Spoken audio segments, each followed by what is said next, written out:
ነው እያልሽኝ ያለሽው? ሰማኛለህ? በደንብ ጠንቅቀህ ታውቀኛለህ። እሺ እኔ እንደዛ አይነት አመል የለኝም። የተፈጠረው ነገር ለማስረዳት እየሞከርኩኝ አንተ ጋር የዞርክ ስሜን ታጠፋለህ። ሄለን እኔ ለማንም ሰው ስምሽን አላጠፋውም። እሺ መናገር የምትፈልጊውና የሰማሽው ነገር ካለ መናገር ትችያለሽ።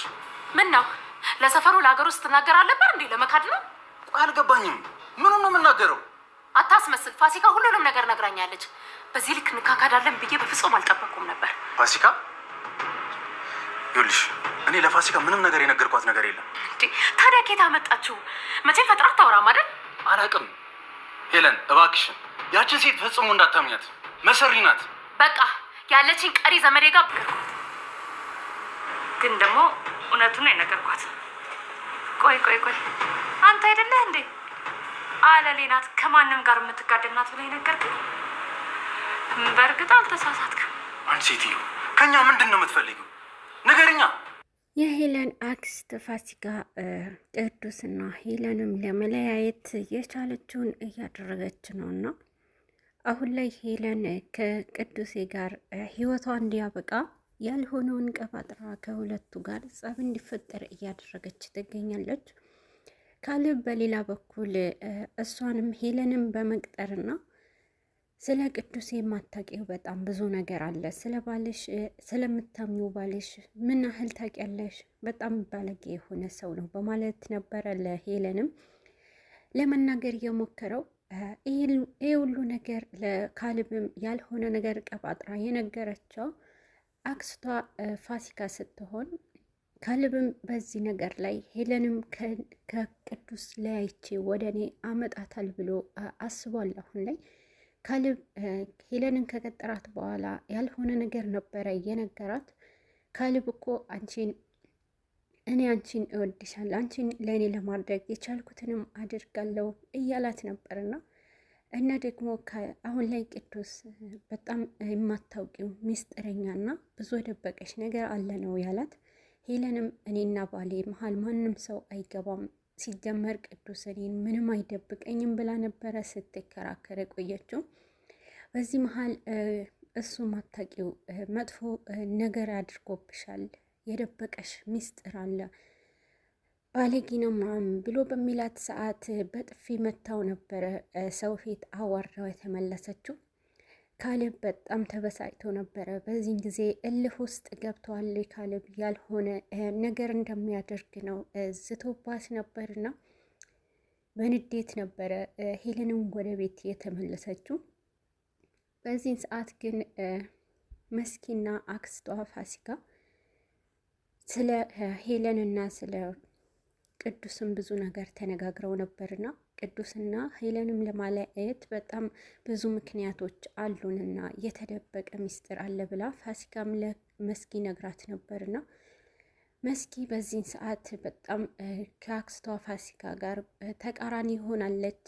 አክስቷ ፋሲካ ለመስኪ አብረን እንሰራለን ብላ ከካሌብ ጋር ካገናኘቻት በኋላ ካሌብ ስታገኝ ከመስመሩ እሷም ከስራቸው ውስጥ አስወጥታታለችና መስኪ በዚህን ሰዓት በጣም እልህ ውስጥ ገብታለች። ከአክስቷ ብዙ ነገር ለማወቅ ትሞክራለች። ደግሞ እሷንም ለመጣል ነው የምትፈልገውና በዚህን ጊዜ ግን አክስቷ መሳሪያቸው እንደተነጠቁ ከነገረቻት በኋላ የካሌብ ማስፈራሪያ ቪዲዮ ካጡ በኋላ አክስቷም ሌላም ነገር አለን፣ ቅዱሴ ትልቅ የደበቃት ነገር አለ፣ ስለዚህ ሄለንና ቅዱስ የማለያያ ይህንን እንጠቀማለን፣ ካልሆነ ደግሞ ሌላ መፍትሄ እንፈልጋለን ነበረ ያለቻት። መስኪም ለመስማት ብዙ ጓጉታ ነበረ። ግን ደግሞ ብልጥ ስለሆነች ፋሲካ አሁን ላይ ግልጽ አድርጋ ምንም አልተናገረቻትም። በዚህ መሀል ግን ሁለቱም አንድ ቀን እናፈነደዋለን እያለቻት ነበርና መስኪ እኔ አላምንሽም፣ መቼም ቢሆን አላምንሽም ብላታለች ለፋሲካ።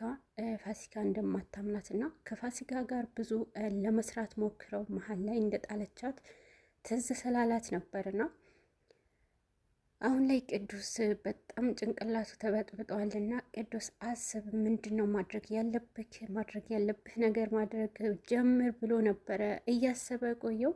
በውስጡ በጣም ብዙ ሀሳቦች እየተፈራረቁበት ነበርና ይህንን ነገር እንዴት አድርጌ ነው የምወጣው? እንዴት አድርጌ ከዚህ መስተካከል እችላለሁ ብለዋል። ምክንያቱም የሄለን አክስት ፋሲካ ልጅ እንዳለክ አውቃለሁና ይህንን ነገር ደግሞ ለእሷ ለሄለን ነግራታለሁ ብላ እያስፈራራችሁ ነው።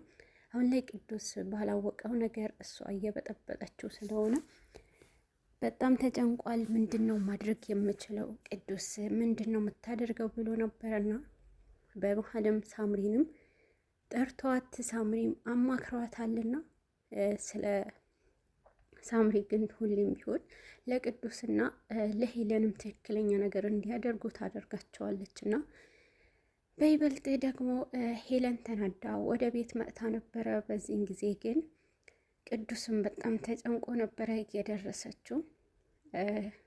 ቅዱስንም ይቅርታ አድርግልኝ ከልቤ ብላ ነበረ ወደ እሱ የመጣችው። በዚህን ሰዓት ይኸውልሽ እኔ ለመርሳት እየሞከርኩኝ ነው፣ እንዳስታውሰው አታድርግኝ ሄለን ብሏት ነበርና እኔ እኮ እንድታስታውሰው ብቻ አይደለም እንድትረሳውም አይደለም ከልብህ ይቅርታ እንድታደርግልኝ ነው የፈለግኩት ብለዋለች። ቅዱስም ምንም ይህ ነገር ይቅር ብሏታልና ይቅር ማውራት አያስፈልግም ብሏት ነበር ነው። እሺ እንደዛ ከሆነ ብዙ ለምን ስሜን ታጠፋለህ ነበር ያለችው። የዚህ ሁሉ መንስኤ የሆነችው አክስቷ ፋሲካ ቅዱሴ ይህንን ነገረኝ እያለች ቅዱስ የአገሩ ሰው ሁሉ ያላወራው ሰው የለም ሚስቴ ባለገችብኝ እያለ ሚስቴ እንዲያደረገች ብሎ ለሁሉም አውርቷል ብላ ከነገረቻት በኋላ ሳትልሳለች። ሄለንም ይህንን ነገር ታዲያ እኔ እናንተ በዚህ ናክል መካካድ አለብን ወይ? እንዴት አድርገህ ነው እኔን አሳልፈክ ለሌሎቹን እንዲወር የምታወራብኝ ብለዋለች። ይህ ነገር የምትይው ነገር አልገባኝም፣ ተረጋጊና አውሪ እና ደግሞ እኔ ላንቺ ምንም አላልኩሽም ብሏታል። ቅዱስም ለማንም ወሬ እንዳልተናገረ ለአክስቷን ፋሲካ እንዳልነገራት ቢነግራትም እሷ ግን ማመን አልፈለገችም ነበረ። ሄለንም ታዲያ አክስቴ ኬት አምጥታ ይህንን ልትለኝ ትችላለች ብሎ ቢላት በምትል ሰዓት ቅዱስ አክስትሽንም እንዳታምኛት ብሏታል። ሄለን ግን አክስቴ ያለችኝንም ቤተሰብ የእሷንም አትምጣብኝ ነው ያለችው። በዚህ ሰዓት በሄለንና በቅዱስ መሀል ከባድ የሆነ ጦርነት ተፈጥሯል። እንዴት አደርጋለሽ እንዴት አደርጋለ ተባብለው ሁለቱ መሀል ጸብ ውስጥ ገብተዋል። በሁለቱ መሀል የጸቡ መፋፈም ሆነችውንም ፋሲካ በጣም ደስተኛ እየሆነች ነው። በዚህ መሀል ሄለንና ቅዱስም እንደተጣሉ ስታይ እሷ ሁሌም ጆሮ ጠቢ ሆና ከኋላ የሚሆነውን ነገር ትከታተላለች እና ወደ ፊት ለፊቱ ቀርባ ቅዱስንም ለማናደድ ነበረ የሞከረችው።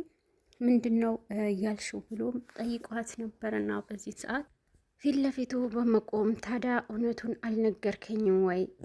ሚስቴ በጣም ካልሆነ ሰው ጋር አሸሸሚ ትልብኛለች፣ ትዋልልብኛለች ብለህ ካልነገርከኝም በማለት ፊት ለፊቱ ቆማ እራሷ በፈጠረችው ታሪክ ቅዱስንም በጣም ለማሳመን ሞክራለች። ቅዱስ ከኛ ምንድን ነው የምትፈልጊው ብለዋታል። እኔ ከእናንተ የምፈልገው ምንም የለም፣ ግን አንተ እሷንም የደበቅካትም ነገር እንዳለ አውቃለሁ። አሁንም ለመካድ እየሞከርክ ነው እና በእርግጥ ይህንን ነገር ለመካድም የምትችልበት አቅም አለክ እያለች ይበልጥ እንዲበሳጭ ነው ያደረገችው። እሷም ብቻ አይደለም እየዋሸችክ ያለችው አንተም እየዋሻት ነው በማለት ነበረ። ከበፊቱ ህይወትህ ጋር ያለህንም ነገር አውቃለሁ በማለት ሁሉም ነገር እንደምትናገር ነው የነገረችው። በዚህን ሰዓት ከኛ ህይወት ውጪልኝ፣ ምንድን ነው ፍላጎትሽ ሁሉ ከኛ ውጪ ብሎ በጣም አስጠንቅቋት ነበረ። ከእናንተ የምወጣው ሁለታችሁ ስለያይ ነው በማለት ነበረ። ወይስ እንደ ዛኛው ሚስትህ ለመካድ እየሞከርክ ነው? ከመቅዲ ጋር ያላችሁ ነገር ሁሉ አውቃለሁ፣ መቅዲንም እንደከዳሃት ሄለንም ለመክዳት እያሰብክ ነው በማለት ነበረ። ልጅም እንዳለክ ልጇም ከተሃል እያለች አስፈራርተዋለች ማለት ነው። በዚህ ሰዓት ቅዱሴ በጣም ጨንቆታልና በጣም ብድ ብሎ ነበር። በመሀል ሳምሪንም በመጥራት ሳምሪንም ሲያማክራት ነበረ። ሳምሪ ሄለን በጣም ተበሳጭታለች እና ከጎኗ ሁኚ ብሏታል። አሁንም ቢሆን ቅዱስ ምንም እንኳን ስህተት ከሰራ በኋላ ከኋላ ያለው ነገር ድብቅ ቢያደርግም ለሄለን አክስትም ለፋሲካ ነግሯት ነበረ። ስለ ሄለን አክስትን ስለዚህ ነገር ሄለንም ታውቃለች። ግን ልጅ አለ የምትይው አትፍጠሪና ታሪክ አታምጪ ብሏታል። አሁን ላይ ቅዱስ የነገራትም ለሳምሪ ሄለንም በቀስታ እንድታረጋጋት ነበርና ስለ ሁሉም ታሪኩ ለሳምሪ ነግሯታል። ሳምሪ በዚህ መሀል በጣም እያሰቃየቻት ስለሆነ ሳምሪ በሄለን ፊት በጣም ውሸታም እንድትሆን አድርጋለች። ፋሲካ ፍላጎቷ ሁሉ ሄለንም ከጎኗ አድርጋ ፋሲካ ሄለን በእሷ ጭንቅላት ውስጥ ብቻ ለመምራት ሄለንም ሌላ ነገር እንዳታስብ ረዳት እንዳታገኝ ለማድረግ ነው እየሞከረች ያለችው። ካሌብም አሁንም በጥፊ ከመታችው በኋላ መጥቶ ቤቱም ሲበጠብጥ ነበረ። ካሌብና ቅዱስም በጣም ከባድ ጸብ ውስጥ ገብተዋል፣ ተጣልተዋል ማለት ነው።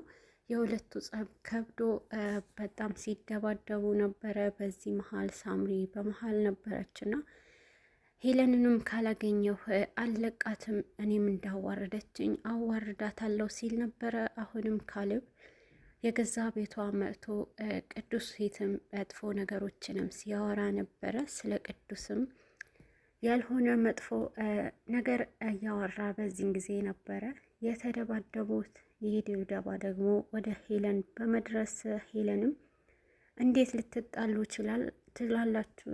እንዴት ተጣላችሁ? በምትል ሰዓት ምንም ጸብ የለም ተብላለች።